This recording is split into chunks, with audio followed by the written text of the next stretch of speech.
What is a SmackNPie? SmackNPie here, and welcome to the Batman Ending Explained Plus post-credit scene. Where is this leading towards? What's happening with the Batverse? All of that. Spoilers alert, if you haven't seen the movie, make sure to check it out and then come back here. So without wasting any more time, boys, let us just jump straight into it. So let's start with the third act of the film. Batman is fighting with Riddler goons. They finally have an upper hand. Gordon tries to help Batman. Selina tries to help Batman. But when odds are against him, he insanely, and this comes out of nowhere actually because it was not mentioned in the film at all, he takes out a green substance and then injects himself with it. And we all Batman fans know that is Bane's stuff. Now it wasn't said through and through, it was just him injecting it and then he became monstrous. He started beating this guy nearly to death until Gordon stopped him. Selina was there like, oh my god, this man is a maniac, what just happened? And even Batman couldn't believe himself, he couldn't believe what happened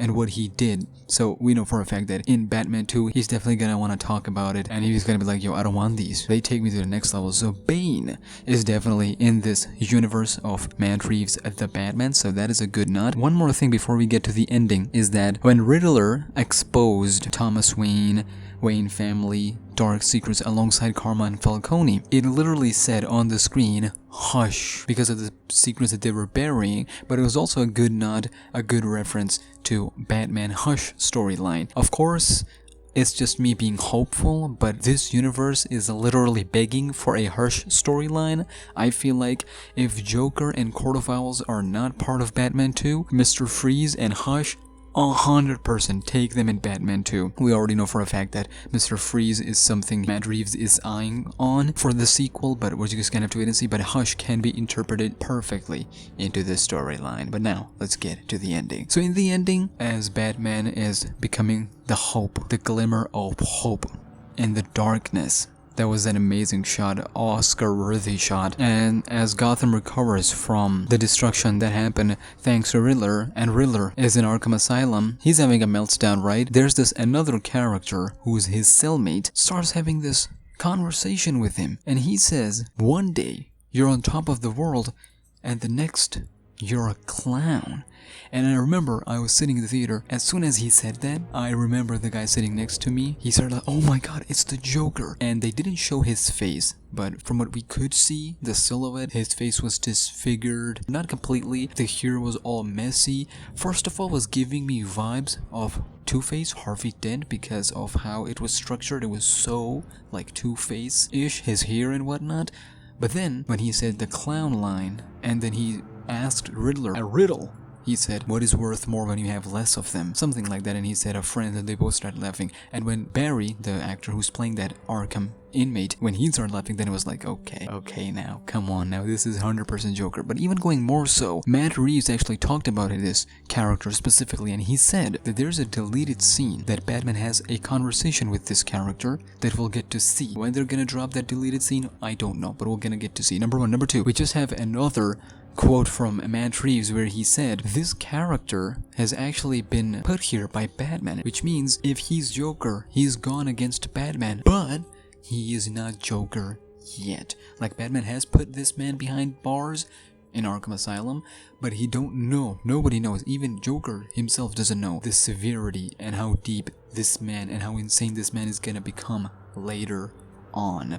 Nobody knows where this is gonna go, but there's a scene with this character that Batman is gonna have a conversation with that will be released as a deleted scene later, confirmed by Matt Reeves. So 100% Joker is being set up in Batman 2, Batman 3, we don't know. But then we see Batman and Selina talking to each other, Batman hoping that she stays, but she's like, nah, there's nothing here for me anymore.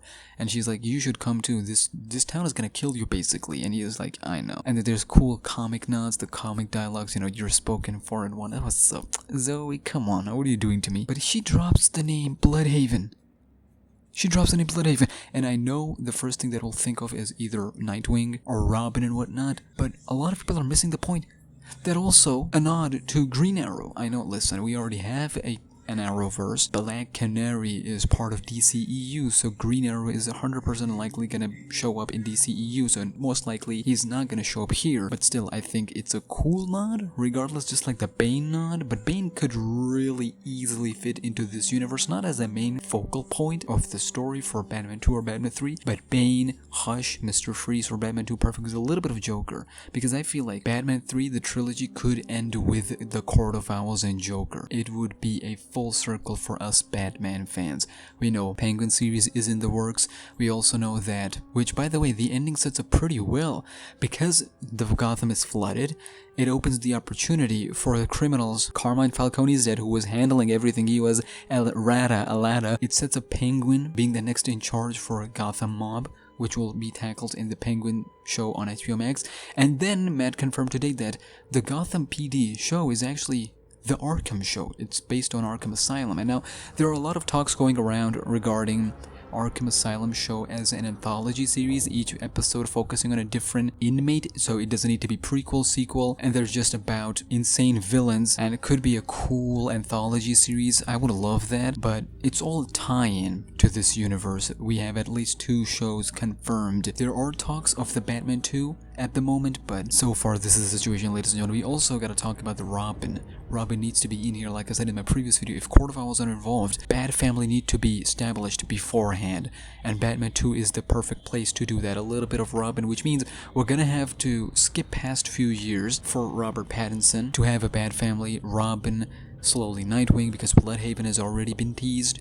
It's 100% leading up to Court of Owls for the trilogy. But ladies and gentlemen, Batman is not finished. There's just so much here, but at the time, this is the situation that we're in. This is Batman the Ending plus post-credit scene. Post-credit scene was just goodbye question mark, which leads to Rada Lada, Their Crimes, Hush, Bane reference, Joker. I know people are saying Two-Face could be possible, but I feel like this Joker is a lot more interesting and fascinating in my personal opinion, because he's also young. We'll see how it all plays out. But anyways, this Jonah, let me know if you've seen the movie. How would you rate it? It's actually one of the best Batman. It's actually the best Batman movie out there. But we'll have a spoilers talk later someday. For the time being, this is the situation. Let me know your thoughts and theories down in the comments below. Subscribe, follow me, and I'll see you in the next one.